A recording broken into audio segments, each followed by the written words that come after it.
Olá, pessoal, tudo bem com vocês? Vamos iniciar mais uma aula de biologia. Bom, pessoal, como nós estamos estudando ciclos biogeoquímicos, a aula de hoje será sobre o ciclo do oxigênio, né? Esse elemento de extrema importância à vida do planeta. Bom, gente, o oxigênio, para ele se tornar gasoso, ele precisa estar agregado a outro átomo de oxigênio, ou seja, ele vira O2, ou gás oxigênio. Bom, 21% desse gás ele está na atmosfera, 46% na litosfera, que é a crosta terrestre, e 87% nos oceanos. Então, vocês percebem que existe uma ampla distribuição porque existe uma importância muito grande em cima do oxigênio. Então, vamos começar a estudar isso. Bom, gente, só uma relembrada, né, antes da gente entrar para vocês compreenderem melhor. Quando nós estudamos o fluxo de energia, vocês perceberam que existe a fotossíntese, a síntese da glicose, e essa glicose tem energia e é transferida para toda a cadeia alimentar, né? Só que essa glicose, para realmente liberar a energia que está contida nela, ela precisa ser quebrada. Como é que você quebra essa energia? Pela ausência de oxigênio, que é realizada por seres anaeróbios, que são fungos e bactérias, ou pela presença do oxigênio, que são os seres aeróbios, que somos todos nós, né? Todos os animais vegetais. O que vai acontecer? Qual a diferença básica entre um e outro? Bom, na respiração, na ausência de oxigênio, existe a fermentação, tá? Que são reações químicas. Essas reações químicas hoje nós chamamos de fermentação alcoólica, que na verdade o excreta, né? A resultante da ação química será álcool etílico e gás carbônico. A fermentação lática, que libera ácido lático, e fermentação acética, que libera ácido acético. Ô, professora, cada nome estranho? Vou traduzir. Vocês vão saber direitinho quem é quem.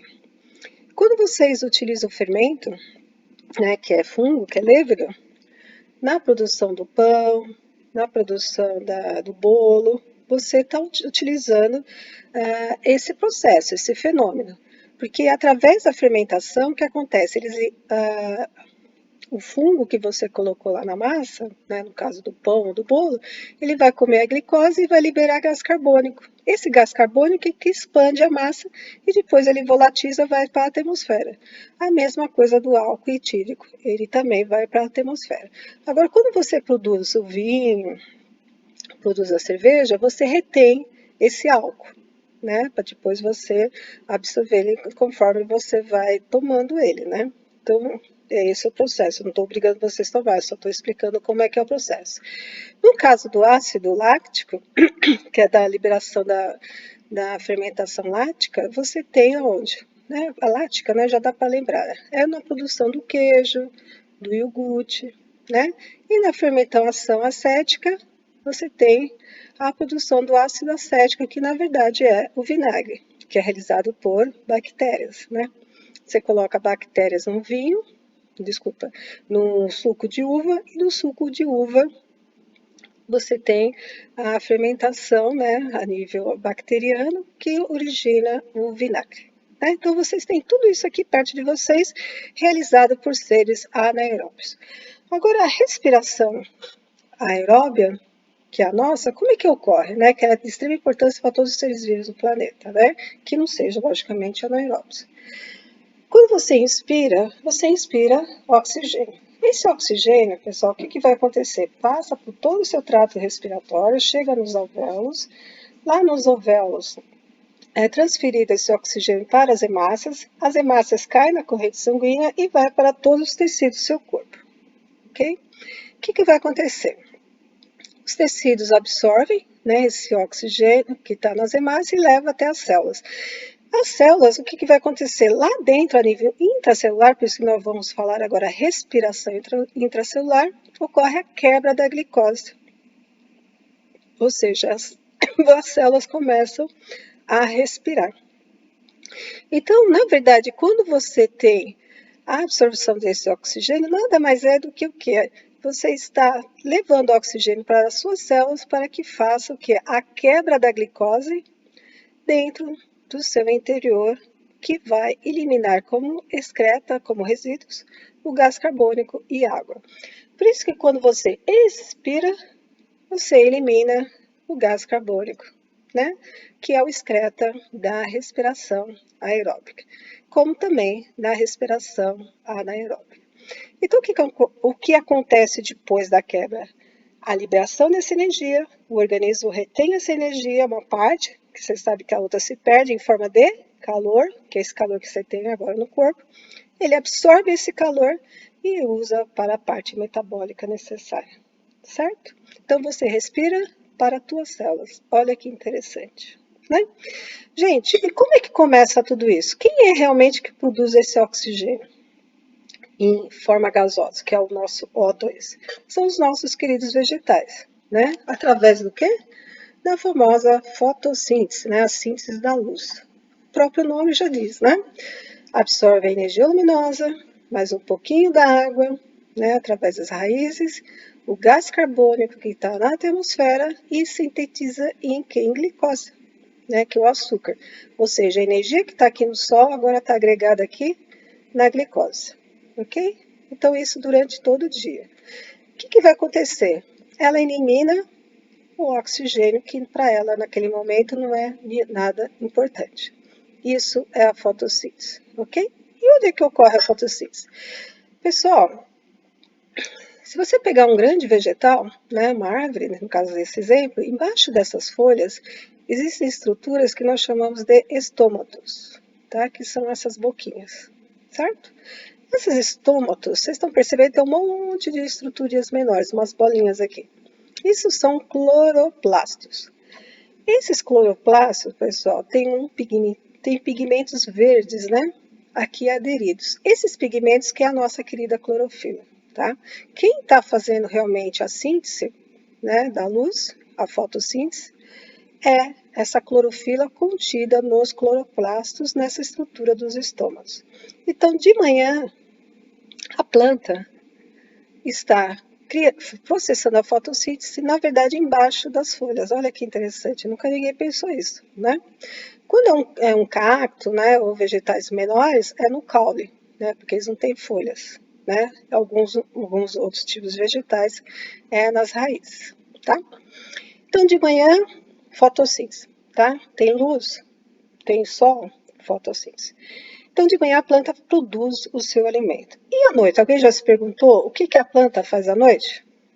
Bom, à noite a planta faz a respiração. O que é a respiração? É o que você está fazendo, a mesma coisa.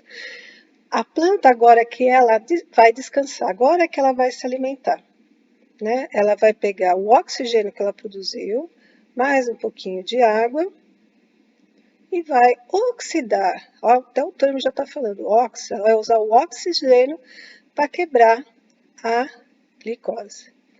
Quebrou a glicose, libera o que, gente? Já expliquei anteriormente. É a energia e joga fora o gás carbônico, porque não é importante para elas nesse momento, certo? Então, de noite, a planta começa a quebrar a glicose que ela produziu de manhã na respiração, absorver essa energia para os processos metabólicos que ela necessita e durante a noite seria esse o processo, certo? Então, o que vocês estão percebendo? Tudo que ela está produzindo de oxigênio, ela está absorvendo, então é um ciclo fechado. Então, quem realmente que produz o oxigênio? São essas células, tá? Estão percebendo? São células cheias de células menores que estão aqui, que na verdade são esses cloroplastos, com o pigmento da clorofila aqui dentro, tá? Essas células unicelulares são as nossas famosas cianofícias ou cianobactérias que eu expliquei para vocês que existe no plâncton, tá? Então, você tem o fitoplâncton lá no plâncton e uma das estruturas do fitoplâncton são esses seres, as cianofícias e cianobactérias, que são seres extremamente primitivos, tá? São os primeiros seres no planeta Terra, né, pela escala evolutiva, a processar a fotossíntese, tá? Então, o que vai acontecer? Vamos imaginar uma coisa interessante. Olha a estrutura desses seres, né? Eles são bem pequenos, tá? Eles não têm uma estrutura extremamente complexa, que nem uma árvore, não tem raízes, não tem folhas, não tem caule. É uma célula, tá? Que vive aqui na parte do plâncton, certo? Então, o que vai acontecer? Tudo que eles produzem de manhã, de oxigênio, eles não vão absorver à noite. Por quê? Eles não precisam de tanta energia, não há necessidade de tanta energia, né? Porque a estrutura corpórea dele é bem reduzida. Então, eles produzem a mais. E isso foi acontecer, gente, quando ele surge no planeta. Porque o planeta antigamente era isso, né? Quando você tem o Big Bang, criação do universo, esfriamento dos planetas. E a Terra começa a esfriar, né? Os gases começam a esfriar, começa a ter uma estrutura, a matéria começa a se condensar, não tem nada ainda. É tudo vazio, não tem vida. Só que quando começa a chover, quando o esfriamento, que começa a surgir as sopas primordiais, começa a surgir as protocélulas, dessas protocélulas elas começam a evoluir, né? Porque antes elas eram, ou elas se alimentavam entre elas, depois começou a surgir o processo da fermentação, elas vão evoluindo e surge essas cianofícias. Só que essas cianofícias, elas vão se agregando em colônias que nós chamamos de estromatólitos, né? Estromatólitos que vão começar a produzir esse oxigênio em excesso. Estão vendo essas bolinhas? Essas bolinhas são oxigênio. E vai começar a alterar a atmosfera. Porque essa atmosfera anterior não tinha nada. Tinha outros tipos de gases tóxicos também. Aqui começa, assim, a ter oxigênio. Então, a partir do momento que surgem esses seres, né, há mais de 1 bilhão de anos atrás, que começa a ter a atmosfera. E a partir desse momento é que começa a ter vida na Terra com seres aeróbios que vão se adaptar a esse oxigênio. Então, quem é realmente o grande pulmão do planeta são os oceanos, tá? Porque de lá que vem o excesso de oxigênio que já está sendo formado há bilhões e bilhões de anos atrás. Tanto que nos mares nós temos 87% do oxigênio em estado gasoso, ou seja, gás oxigênio, devido a esses seres, tá? Bom, vimos que existe a importância desses seres, né, dos vegetais. Os vegetais realmente são os grandes produtores de oxigênio, principalmente a nível unicelular, e que favorece o quê? A respiração, tá? Todos nós respiramos devido a eles, né? Bom, outro processo, né, que a gente está vendo ciclos biogeoquímicos. Vimos a parte biológica, vamos ver a parte geológica, na parte física, né, do planeta. Por que o planeta precisa de oxigênio? Uma, para a parte da combustão, né? Você precisa de oxigênio para haver combustão. Abafou o oxigênio, a combustão se cessa.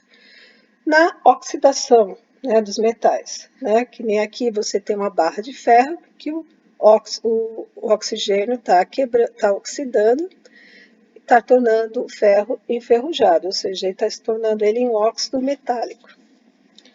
E na decomposição, além de ter seres aeróbios, né, bactérias e fungos, você também tem bactérias, né, que não precisam de oxigênio. Então, para a decomposição, você precisa também do oxigênio, certo? E na camada de ozônio, né? Bom, para explicar a camada de ozônio, vamos entender o seguinte: o ozônio é O3, então são 3 átomos de oxigênio para formar a molécula de ozônio. Vocês já viram que as cianofícias, quando surge o planeta, começam a formar o quê? A nossa atmosfera, que hoje em dia tem 21% desse oxigênio, né, gasoso, que é produzido por elas, que forrou todo o planeta, que favoreceu a vida do planeta para os seres aeróbios, que foi surgindo após o seu surgimento no planeta e da produção do oxigênio. Bom, o que vai acontecer? Esse oxigênio que estava aqui, pessoal, ele entrou em contato com a radiação que vinha do Sol. O Sol, gente, tem vários tipos de radiação, né? Você tem a radiação luminosa, né? Você tem a radiação ultravioleta, ultravermelha. O que vai acontecer? A ultravioleta, quando ela entra em contato com o oxigênio, ela quebra o oxigênio, né? Então, os dois átomos de oxigênio gasoso, eles se dividem e depois se juntam e formou a camada de ozônio, certo?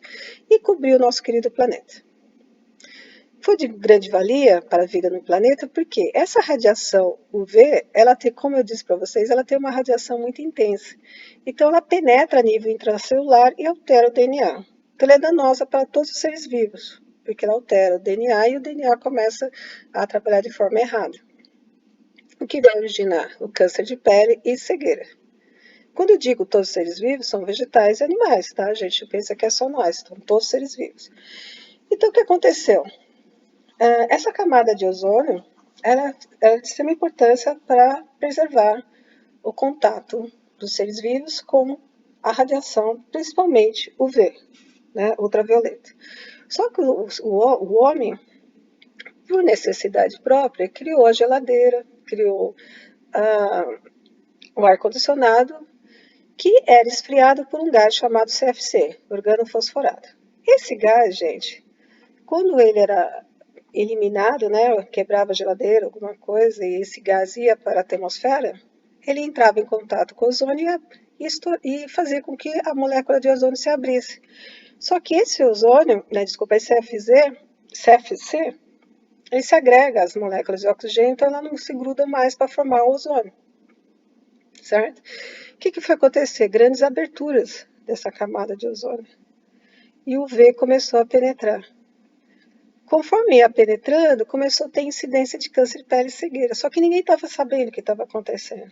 Depois que foi se estudar e percebeu que a problemática toda era causada pelo buraco de ozônio causado por o CFC. Hoje em dia é proibido a produção de CFC, mas ele não é biodegradável, então ele está lá ainda. Então ele abre, ele fecha. Então essas aberturas elas são maiores em lugares frios, né, lugares de altitude. Na Antártica tem uma abertura muito grande, né, que a gente chama de buraco na caverna de ozônio. E na praia, né? Por quê? Porque você tá mais, você se expõe mais, né? Você está de biquíni, você está de shorts, então você se expõe mais. Esse é o grande problema. Por isso que hoje em dia você não pode andar sem protetor solar, sem um boné, sem um óculos, tá? Que é de extrema importância, tá bem? Bom, gente, então para finalizar, resumindo tudo, produtor de oxigênio são os vegetais através da fotossíntese, né? No caso, as cianofícias, né? Em maior quantidade. Consumo do oxigênio, atividade respiratória, combustão, degradação, né? Para a produção do ozônio, combinação de metais do solo, formando óxidos metálicos, que é a ferrugem, e o processo de decomposição por bactéria e liberação de gás carbônico. Certo? Gente, a aula foi bem simples, eu sei que eu fui um pouquinho lá no cerne da coisa, mas é interessante porque eu gosto que vocês entendam desde o começo até o fim, e a gente fechou o ciclo, né? Todo do oxigênio, desde o início do seu surgimento no planeta, e como ele percorre todos a parte biogeoquímica do planeta, né? Pessoal, para atividade, fixação do conteúdo e aprofundamento, eu separei os vídeos, né? Um do ciclo do oxigênio é o oceano, o grande pulmão azul, que fixa essa questão da quem realmente produz em excesso o oxigênio, da CNMAR, que é um órgão federal de Portugal, e em relação às camadas de ozônio, tem dois com o mesmo tema, é interessante até observar isso, se a camada de ozônio desaparecesse. Os dois estão com o mesmo título, mas tem visões diferenciadas, isso que é legal, porque às vezes quando você pesquisa com o mesmo idêntico título, mas eles têm visões diferentes. Isso que é o legal da pesquisa, porque quando você pesquisa, você observa outras formas de ver a mesma coisa e agrega mais informações. Então, um é do canal Universo Curioso, que é muito legal, tem vários assuntos a mais que vocês quiserem depois navegar, aproveitar esse tempo que vocês estão em casa, quiser ver outros assuntos, é bem legal esse canal. E da agência Reut, né, da DW, que é da agência Reut, que é alemã, né? E uma história bem legal, que é do Globo Ecologia, Camada de Ozônio, que vai contar a história de toda a problemática do ozônio, que ninguém sabia, Aí tem uma entrevista bem interessante com o cientista que descobriu, porque ninguém sabia qual era o problema. E ele foi tão importante a pesquisa dele, que ele simplesmente ganhou um prêmio Nobel. Né? Então, para vocês verem a importância do estudo da camada de ozônio, que é um problema muito sério, que até hoje a gente tem. Tá? É um pouquinho mais antigo esse daqui, mas é legal, porque você tem que ir lá no cerne da coisa, no tempo que começou a acontecer o problema, para entender o agora. A ciência usa muito o estudo da história para entender toda a problemática que existe no planeta. Então, para vocês também tem que ter essa abertura de buscar informações, mesmo que sejam antigas, do que está acontecendo atualmente. E um outro, para finalizar, bem simplesinho, bem legal, que é a camada de ozônio, que explica bem detalhadamente, em 2 minutos, que é da nossa NASA, o INPE, né? Que é o Instituto Nacional de Pesquisas Espaciais. Então, assim, gente, está bem eclético isso daqui. Procurei assuntos vistos lá na Europa, com linguagem simples, e com visões nacionais, para você, e com órgãos técnicos, né, que nem o INPE, para vocês terem uma visão ampla e ver como é que a gente pesquisa. Quando a gente pesquisa, a gente tem que procurar de tudo um pouco. Né? Mas lugares que realmente de confiança e que amplia a nossa visão. E às vezes atiça a gente a ter mais dúvidas, né? Porque da dúvida que a gente tem mais vontade de pesquisar e descobrir até mais coisas do que a gente nem imaginava. Né? Então, depois que vocês verem os vídeos, né, que eu propus, vocês vão responder a seguinte questão. A humanidade, após a Revolução Industrial, tem que ir lá no passado, né, a Revolução Industrial, para entender o agora. Tá? Então, a humanidade, após a Revolução Industrial, vem interferir nos ecossistemas de maneira agressiva, provocando o aumento do efeito estufa, que a gente vai aprofundar no estudo do ciclo do carbono, que é a próxima aula, a destruição da camada de ozônio, que é da aula de hoje, com várias outras alterações radicais e danosas ao ambiente. Bom, uma introdução para a pergunta real que eu quero que vocês respondam. Avaliando o ciclo do oxigênio e toda a problemática da destruição da camada de ozônio, como você avalia hoje esse problema? Causas, soluções que o mundo moderno está tomando ou poderia fazer?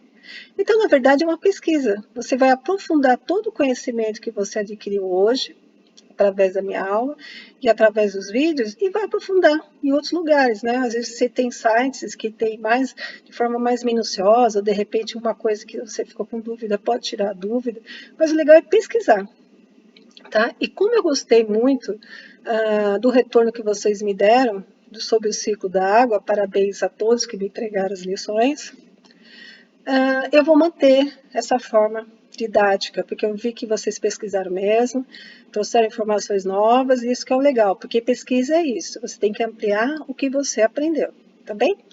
Vão fazer então um texto, tá? Do mínimo 25 linhas, e colocar a bibliografia. Por que a bibliografia? Porque isso daqui é uma pesquisa, vocês vão pesquisar como é que está atualmente a problemática do ozônio, tá? E entender todo esse problema, porque é uma coisa que vocês sabem que vocês têm que tomar muito cuidado, porque ele pode alterar realmente o DNA e causar grandes problemas, também, que é o câncer e até a cegueira. E é um problema que nós temos aí hoje. Mais um, né, pessoal? Bom, pessoal, agradeço muito a atenção de vocês, espero que vocês todos estejam bem e aguardo o retorno de vocês dessa aula. Tudo de bom, viu? Abraço e tchau, tchau.